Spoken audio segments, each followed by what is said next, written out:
All right, everybody, welcome back to another episode of Dids in the Dugout. We're continuing a little bit of a series we have here, right? We've had several Ole Miss players on leading up to this baseball season, one we're all very excited about, and we've got another great player here to interview with us today in Duke transfer third baseman Andrew Fischer. Andrew, how you doing today, bud?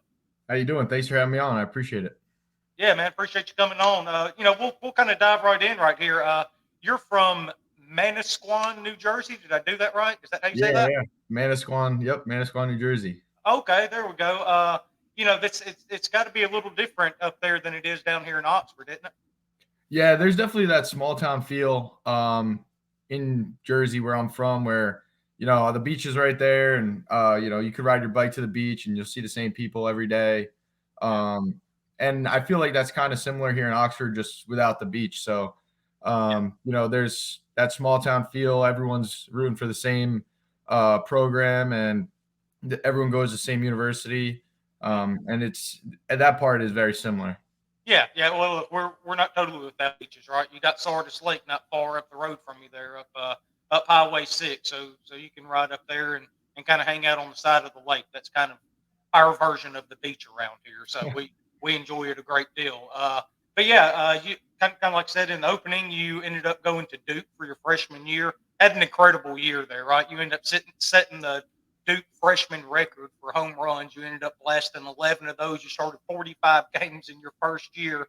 It doesn't matter where you do it at. Duke is a good program. They're constantly in regionals, super regionals, and you step right in. And from day one, not only do you play, but you contribute at a high level. You're a second team freshman All-American by perfect game. I mean, just kind of take me through that first year in college baseball.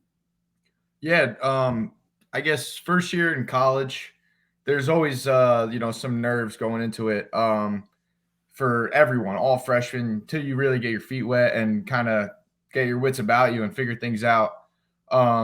There's those nerves and whatever else, but those went away quickly. Battled some injuries in the fall, my freshman year, so really didn't get a chance to prove myself early on. So there was a couple of games that went by at the very start where I wasn't playing or starting, but quickly found my way an opportunity to play, and it was like right then and there, made the most of it. Showed them that even if they put me out there, it doesn't matter who it's going to be against. I'm going to put my best foot forward. I'm not going to back down, and I'm going to give them a tough at bat. So I would say early in the season, we ended up facing Wake Forest, maybe 15 games in, and maybe it might have been 10, 12 games in. And that was definitely interesting. That was a good test. We ended up facing Rhett Lauder, their whole pitching staff. And I would say kind of at that point in the season, I really started to gain momentum and gain confidence in myself. I went 2 for 3 against Rhett Lauder with a double and a single that the bases were loaded. I hit a ball off the wall in left field. The kid was tagging. So I didn't get to advance, but no one on that would have been, a double as well. So I feel like that was kind of my turning point. Kind of got that boost of confidence, and then I felt like I could match up with anyone, and I just rode that high through the rest of the season. And I feel like that's pretty much, I guess, the start of my freshman year. I loved every bit of that, though. It was awesome. Yeah, and I'm glad you brought that up, because I was actually going to ask. I guess I could have done the research and found out for myself, but you did it for me, so I appreciate that. But I was going to ask if you got to face Rhett Lauder, because that Wake Forest team, man, they were some dudes, right? Top to bottom. I mean, not only on the mound. Obviously, Rhett was incredible. He's a top 10 draft pick. It kind of reminds me, you saying that, going 2 for 3 off of him, and that kind of jump starting you a little bit. I talked to JT Quinn a couple of weeks ago, and his kind of coming out party in my eyes was last year. He came in and pitched 4 innings against Florida, and then we all know how good Florida was, right? With Jack Caglione there in the middle of that lineup. He got to face him a couple times, and it's kind of similar, y'all both being freshmen at the time too. So there's a lot that goes into being able to face that high level of competition, having success, and being able to, like you said, ride that wave once you gain that confidence the rest of the way, right? It kind of lets you know you belong at this level. Definitely. And I think as much as baseball is about how good you are skills wise, a lot of it is mental. I don't even know if the guys on the team really recognized it when we got in the locker room, but I definitely was aware of it. I showed up for that Wake Forest game when we faced Rhett Lauder, and I guess just didn't really have a whole bunch of knowledge about him. So when I showed up, everyone's like, "Oh, this is going to be a long day. We got to face Rhett Lauder," and it felt like that name just kept coming up: Rhett Lauder, Rhett Lauder, Rhett Lauder, and I didn't know who he was. I didn't know he was supposed to be this, big time pitcher and whatever. So I wasn't going into that day like, oof, this is going to be a tough one. I rolled into the stadium as if it was just another game. And I would say maybe it was about 45 minutes to an hour before the game started. Kids started, you can hear everyone, this guy's going to be legit. He's this good and he can do that.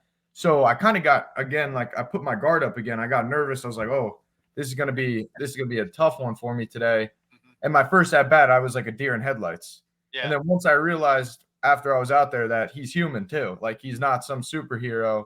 I came back to the dugout. Our coach was like, "What happened? Like, what'd you see up there?" And I was like, "You know what? Like, I didn't even know. I didn't have a good enough response to say anything back to it. I was like, just froze. Like, I had to be honest. Like, I couldn't tell him that I was like psyched out. So then I kind of got over that for my next at bat, and it was like a completely different ball game for me. So I think that was a big moment for me in college baseball as well, where I realized not only, you do have to have the skills to be here. You have to be able to hit, throw, field, put size on everything, but you got to be mentally tough enough to know that you belong here. And I think that I've actually noticed that throughout this season here with the Rebels, that we have a couple kids on the team that they are very talented. And some of them are, you can watch them play, and some of them are a little psyched out when, JT Quinn is on the mound or whoever it is, Revis is pitching, or some of my roommates who are transfers here as well, Kyler Carmack, Liam Doyle. Like, they're big name guys who have big time stuff. And sometimes even our freshmen forget that they're just as good and they belong here as well. And I think once now in the spring, we've been here, I guess, 3 weeks, I've already seen growth in their mindset and the way they're able to handle playing at this level. So I think this is going to be a really good season for us.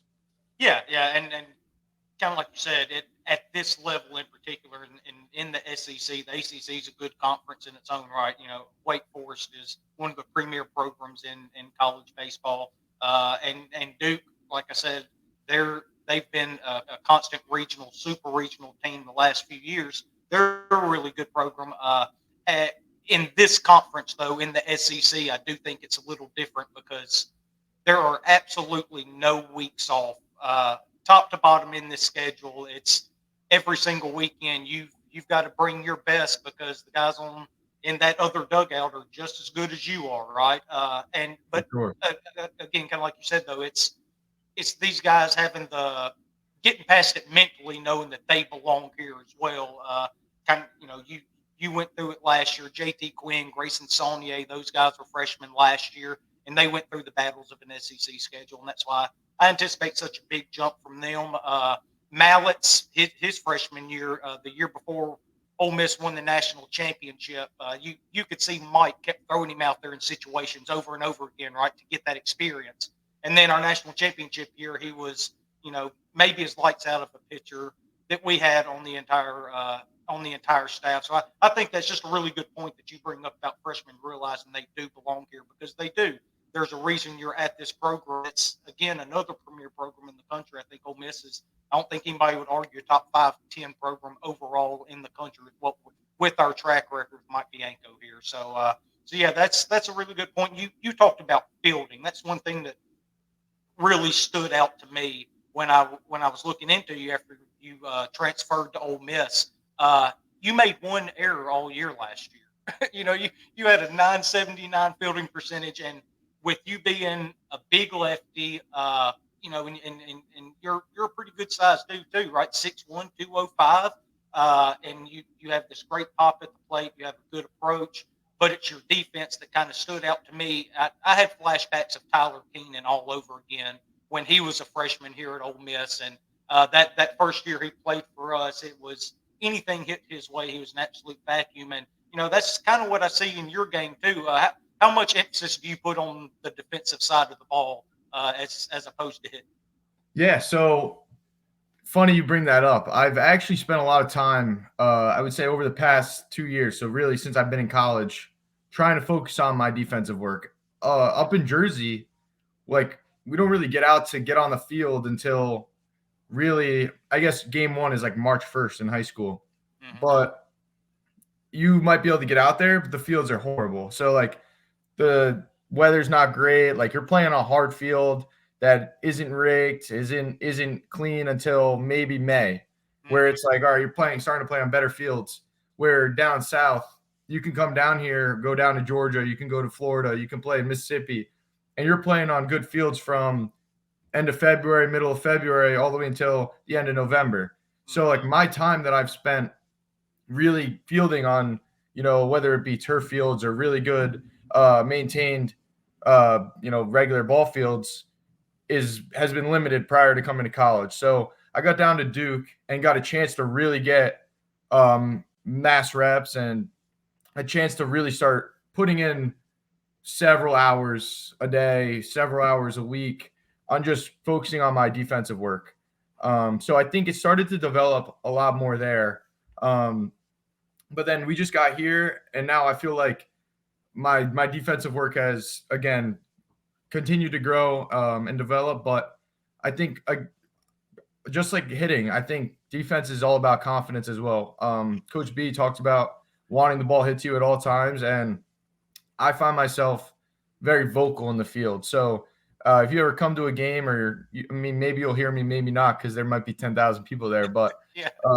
If you sit close to the third base, if that's where I'm playing that day, you'll hear me. I'm talking to the pitcher the whole time. I'm talking to my infielders. I'm talking to the shortstop, the second baseman, talking about how many outs there are, talking about shifts, just doing anything I can to not only – it'll sound like to them that I'm trying to tell them what's happening, but it's also to keep myself in the game. Yeah. And really stay on my toes. And I feel like having good baseball IQ outmatches any sort of talent at this level. There's going to be kids who can hit, kids who can throw, kids who can field, but being able to understand the game and having confidence in your ability, I think really can, bring you to that next level. And I've been trying to work on that. We have a mental strength coach here who talks about the mental game. And every week we spend several hours doing mental game stuff, trying to build up our confidence and just, manage anything that's happening in our lives. And I think that's been a big game changer too, is since I've been here at Ole Miss, I've never really spent time, honing in on my mental game. I feel like I've always had a good, head on me, but other than that, I've never really focused in on like baseball terms of the mental game. Yeah. And they've done a really, really good job here with us. And I think it's helped us. We take notes all the time, and we refer back to our strength coach, our mental strength coach all the time. And it's been great.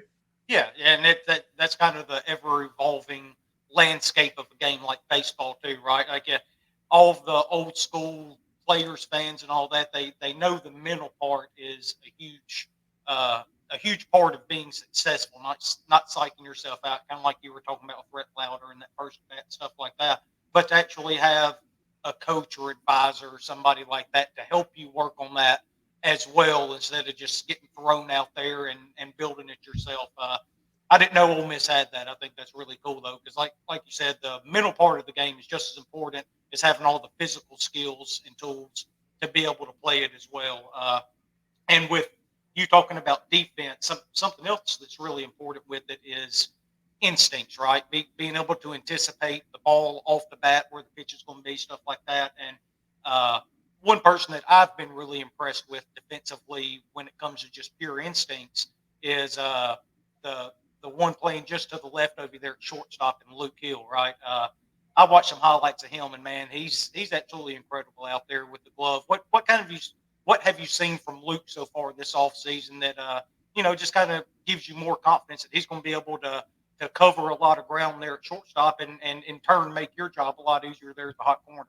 Yeah, no, and I think bringing up his name is definitely important. I think it's going to be, whether he sees this or not, I'm about to talk about him a little bit, but he's not only one of my teammates now, he's become like one of my best friends here at campus. And I think having kids on your team who are very close playing beside each other is very crucial. Not only is it important, but it plays well in the game. So him and I have gotten so close. We understand each other's game so well now. And if we can lock down the left side of the infield together, I think it's gonna work really well. I've learned so much from him, and he probably doesn't even know that, but I've learned so much about baseball, talking about swing, approach, really, you name it, we've talked about it.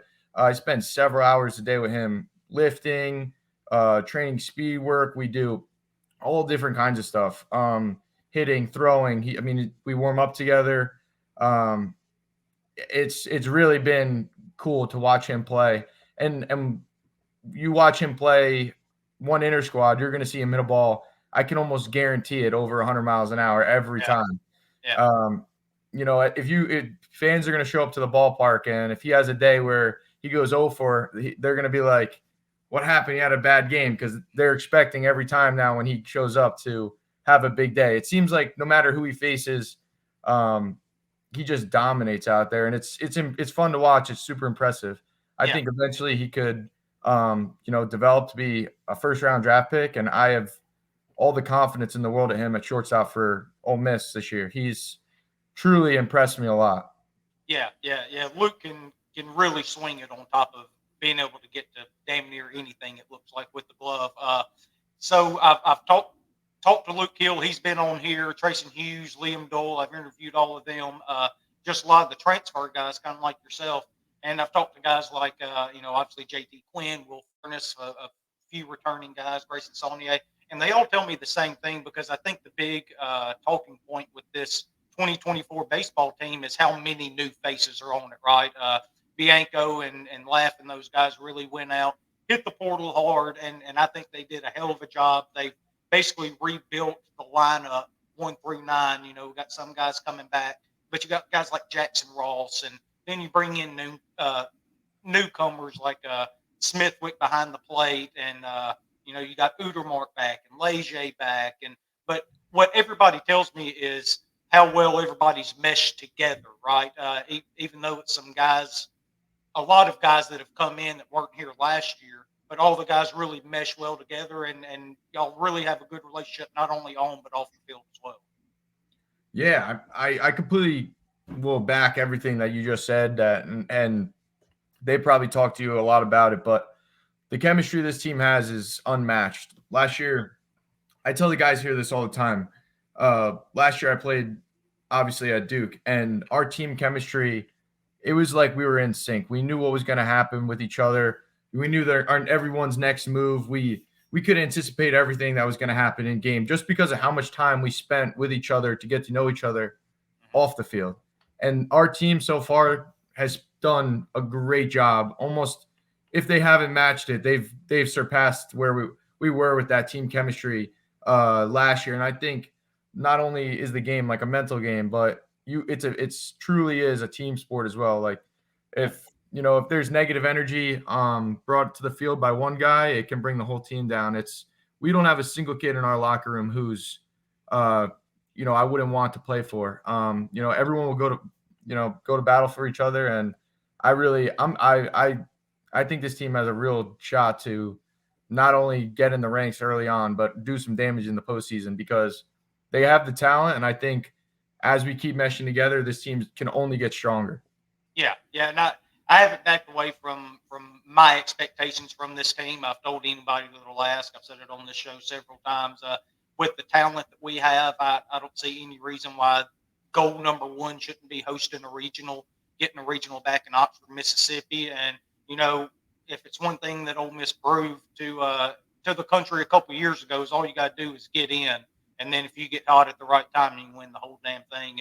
And I really like the way this team's put together. I think we're super talented, both 1 through 9 in the lineup. Some bats coming in off the bench because you only have 9, right? So not everybody's going to be starting, and then the depth of pitching staff. But before I move on to the next thing, just kind of keeping with the infield theme a little bit, one name that keeps coming up whenever I talk to players, Trayson Hughes, Grayson Saunier, and JT Quinn's all brought him up, and that's Braden Randall, the freshman, right? That they keep saying that he's going to have a chance to start there at second base.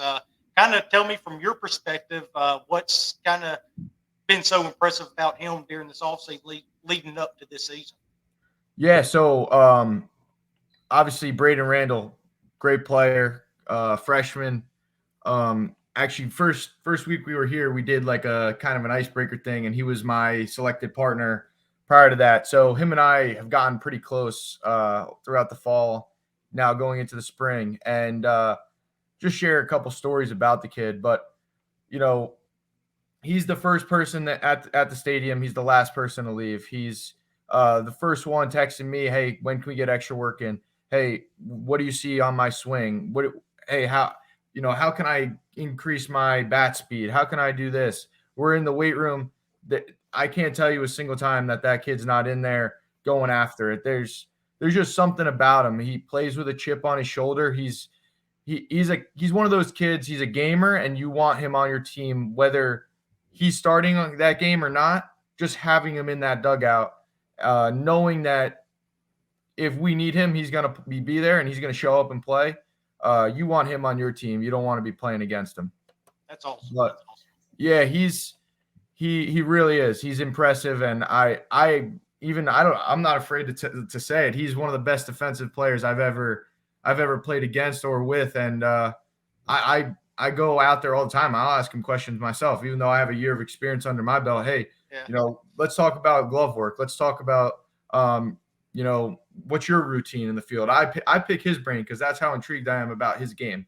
And I couldn't for sure tell you where he's going to play or not play or bat in the order or anything, but I could tell you this: if or when he does get that shot, he's going to make a statement. He's going to make it a loud statement, whether it's showing up in a big spot to get a hit or going to make a diving play in the field. You can count on him when you hear his name get called.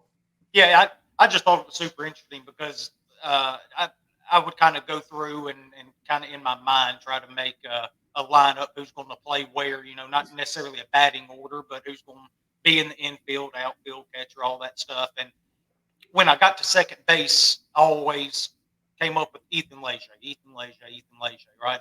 And that came out of my mouth during one of those interviews, and that's when it was either Quinn or Sonia that brought it first, and he was like, no, Leger's good, he's going to be in there somewhere, obviously, a lot of experience. He said, but don't count out Brandon Randall. He's had a hell of an offseason so far, and then to get that 2 more times after that, all unprovoked, that kind of sent the antennas up a little bit with them. Yeah, so one thing I want to mention that comes to mind when you're talking about this, there's no dollar amount that you could put value behind experience. You talk about a guy like Jackson Ross and Ethan Leger, Ethan Groff. These are guys who are just dudes. They're just veterans.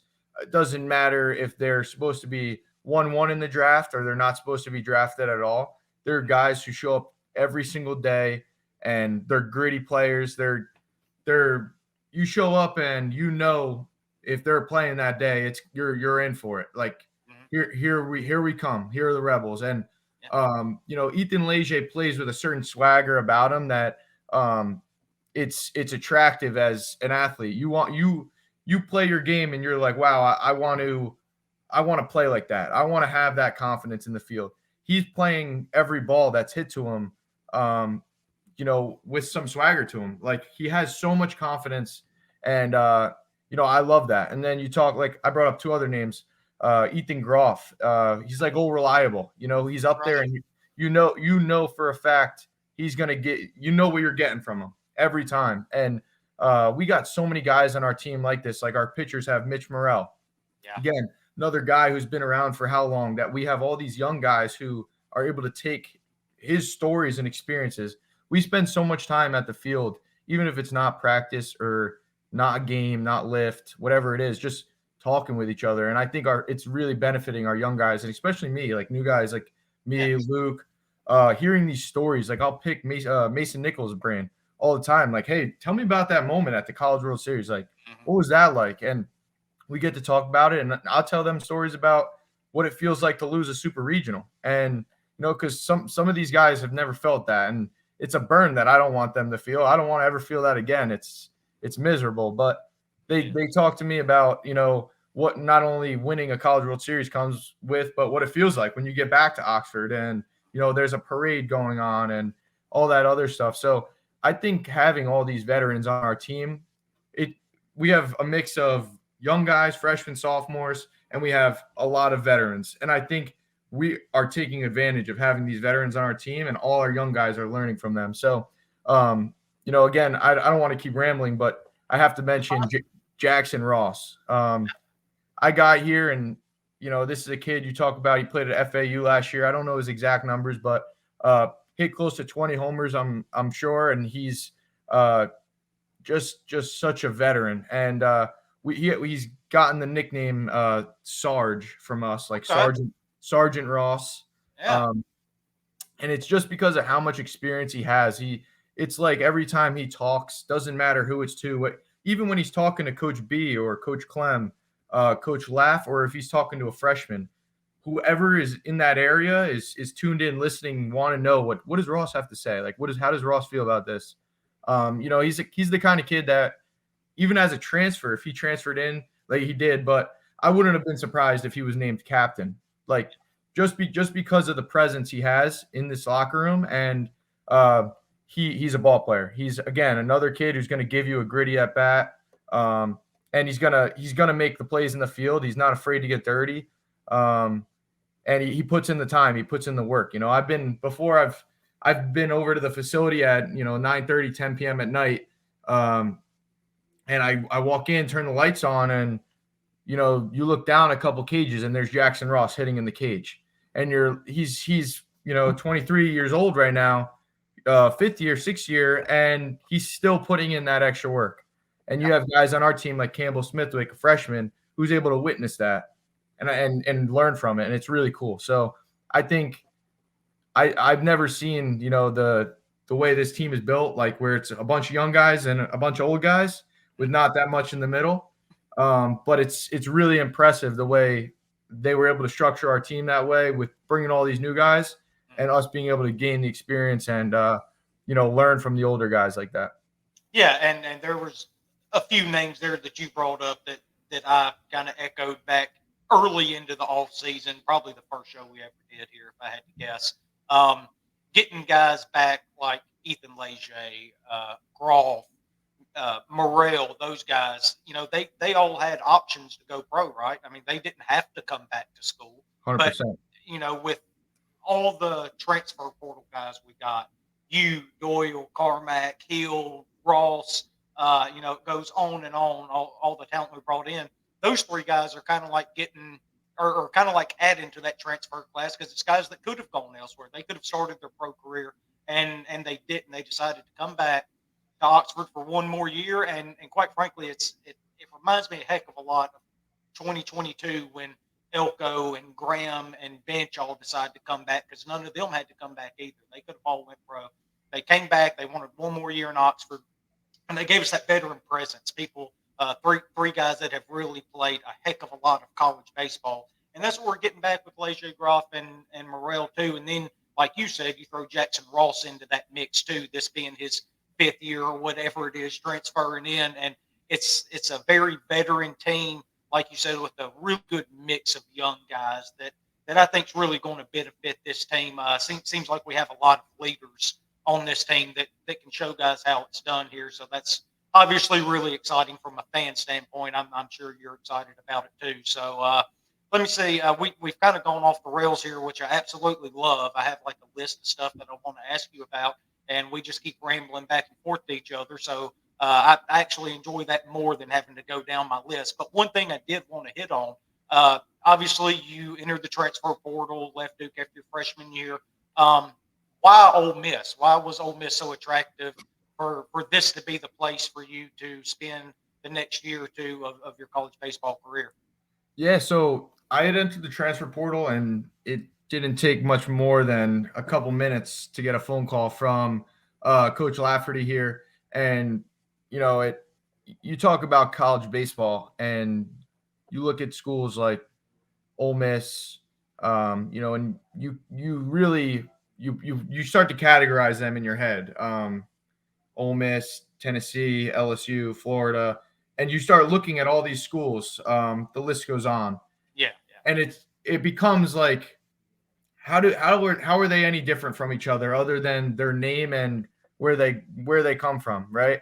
That's it. The difference for me was the second I hit the portal, they reached out to me, and there was like an immediate connection.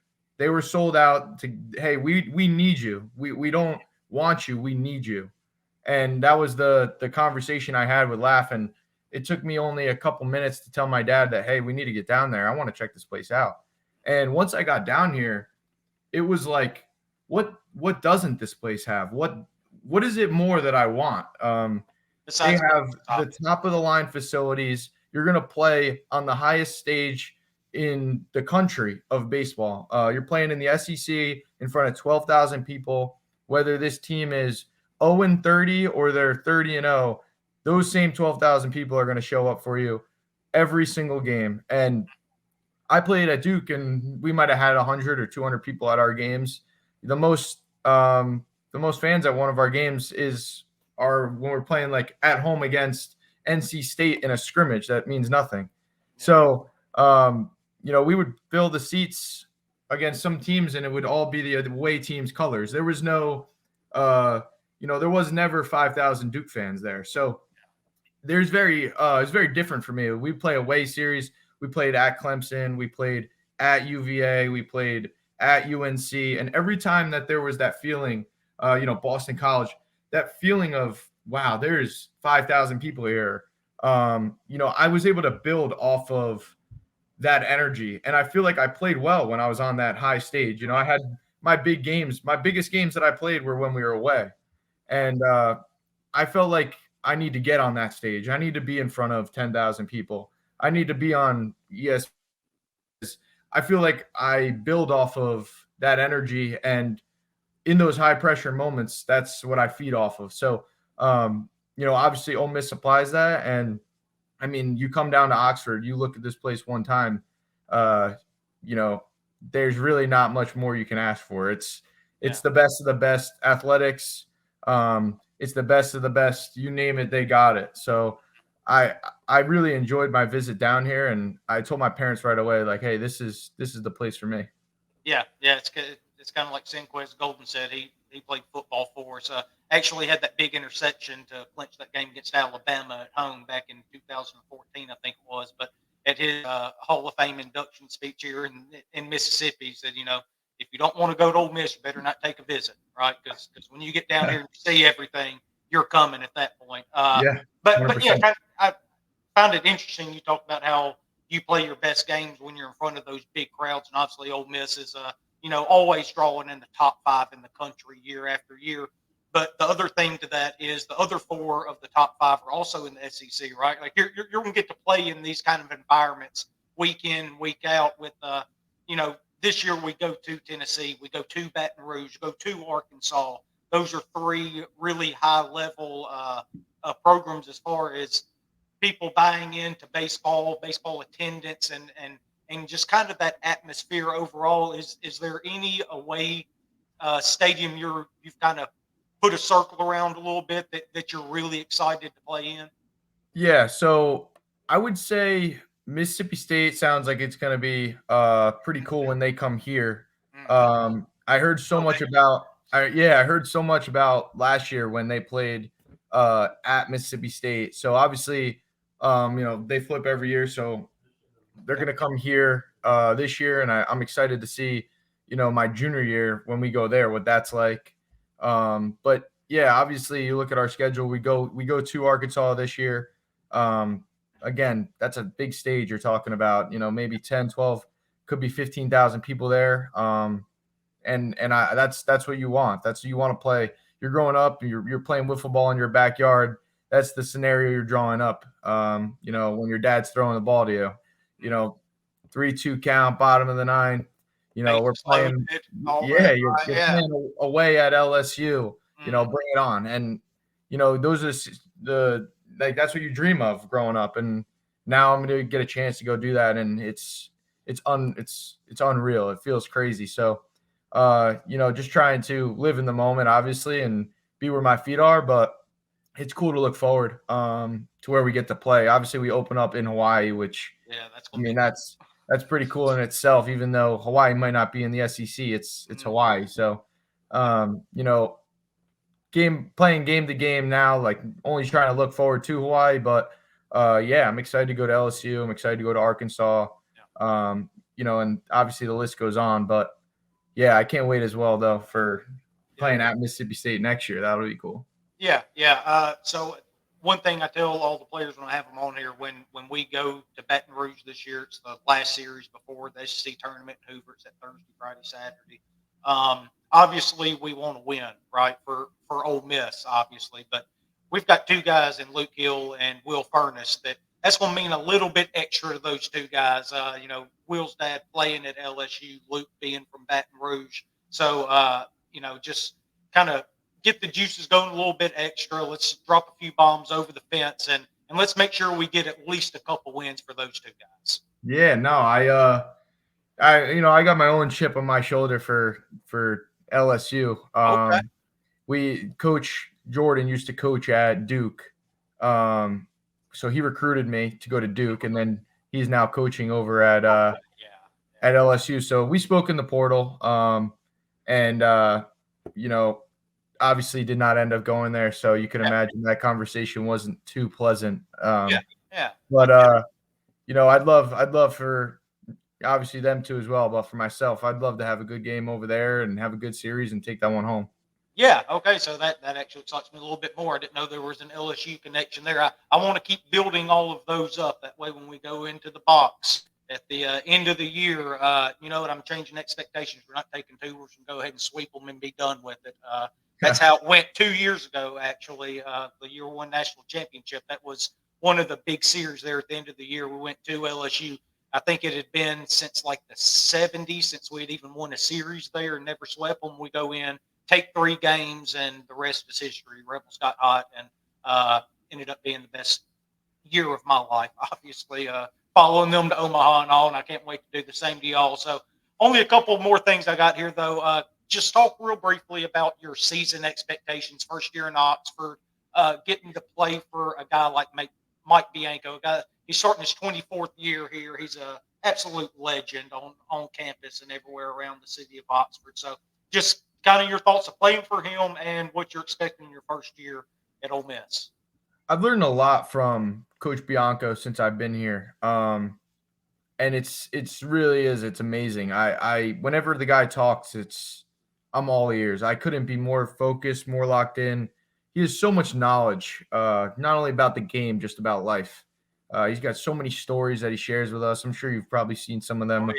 Yeah. And there's so many he talks about that you guys don't see. We hear him all the time, and they don't get old. You learn something new about. He could tell you the same story 10 times, and you'll learn something new every single time he talks. So, I don't know if I think most of the guys on the team could agree with me on that, but I don't know if the people on the outside really understand that about Coach B. He cares a lot about his guys and a lot about his team, and there's just something about him. With him being there and being the head coach and knowing he has your back, you just play. You play with a different presence. There's a different reason that you want to win because of those coaches. They're pushing you, and there's just something about them that they have a winning mentality, and they will go to fight for you. They'll go. So I definitely think having even just whoever the coach is of that team, it definitely makes an impact on how that season's going to go. So I could tell you this, even if we get to a point where injuries happen or we go through a rough patch, I would never count this team out with knowing Coach Bianco is our head coach. Yeah. There's something that he does every single practice, every single game, every single scrimmage, even if it's just a lift, whether it's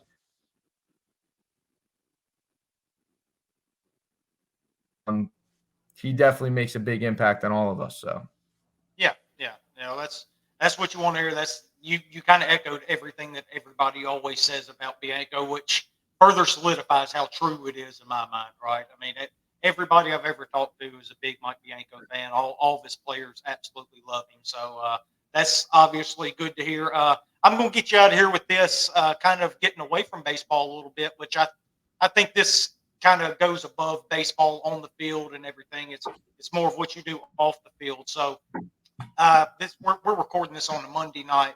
I saw a tweet from the In Off the Bench podcast this morning about something that you did. There's this young man, Clay. He's 15 years old, battling leukemia, and you signed a ball to send up there for him to kind of begin his battle a little bit, you know. And I always like those kind of stories. Kind of like I said, taking stuff off the diamond and something that's more important than a game, right? Kind of how did that come about as far as you signing that ball for him and all that? yeah, so we finished our scrimmage a couple days ago, and Jim Cross from In Off the Bench was there, and I'd hit a homer, and he, I guess, had grabbed the ball and then asked me to sign it and gave me the kind of the story, and it definitely touched me, knowing that can make a difference. Just something as little as taking 5 minutes to not only just write something small or sign the ball, but try and do something to help someone out. And signing a baseball takes 5 seconds for me to do. It was a special moment, but I guess I haven't even asked the coaches about this yet, but I had been thinking about it. Like I'd made a plan to maybe get a blank jersey and put it in the locker room, try and get all the guys sign it and go over there and like take it to the kid or whatever it is. Obviously, I think that'd be like a little bit more special.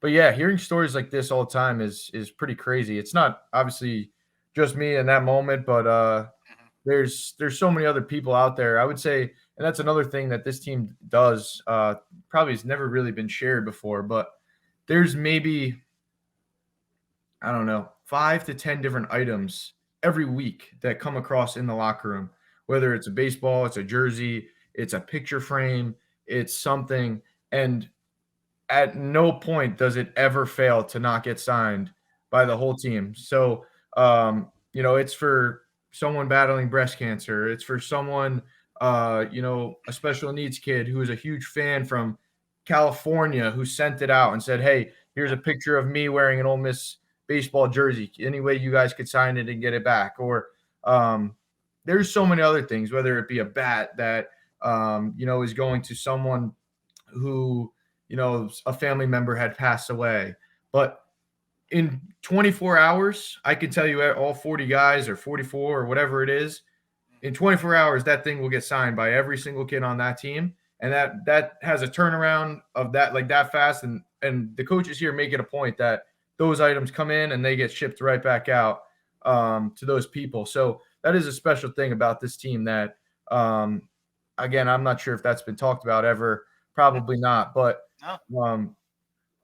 you will not fail to walk in that locker room. I guarantee you right now, if I hung up the phone with you and I drove over to the stadium, there's 3 balls sitting there. Or, hey, sticky note right next to him. This is for Joe Smith, who has whatever going on. Please take 2 seconds to sign it.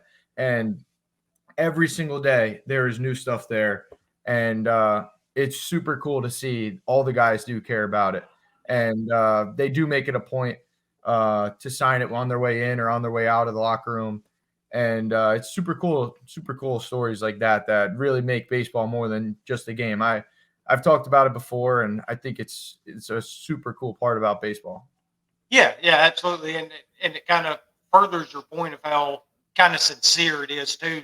The fact that those kind of stories don't get out right. I mean, they're not doing it for publicity reasons. They're not sitting there taking pictures, putting it on social media and saying this is for so-and-so for this element and all. I mean, it's, they sincerely care about those people and want to do just the kind of like you said, the small thing to, if it brightens their day or week or month, whatever it is, just by signing it, right, and not looking for any publicity to go with it. So that's really cool. Like I said, I just kind of came across that tweet this morning, so I thought that was good timing, getting to talk to you tonight and then seeing that. So I wanted to bring that up. Keep doing stuff like that, man. It does mean a hell of a lot.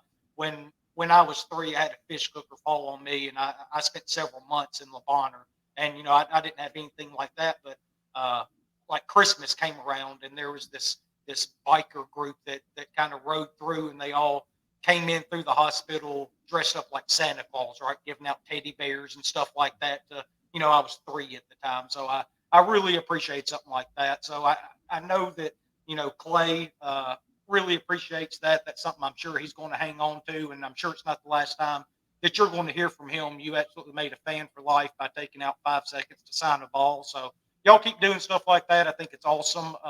Definitely well worth your time. And speaking of time, I usually try to keep it about 25, 30 minutes. And you have been absolutely awesome. So we've run about 46 at this point. So this has been incredibly fun. I don't want to take up any more of your time.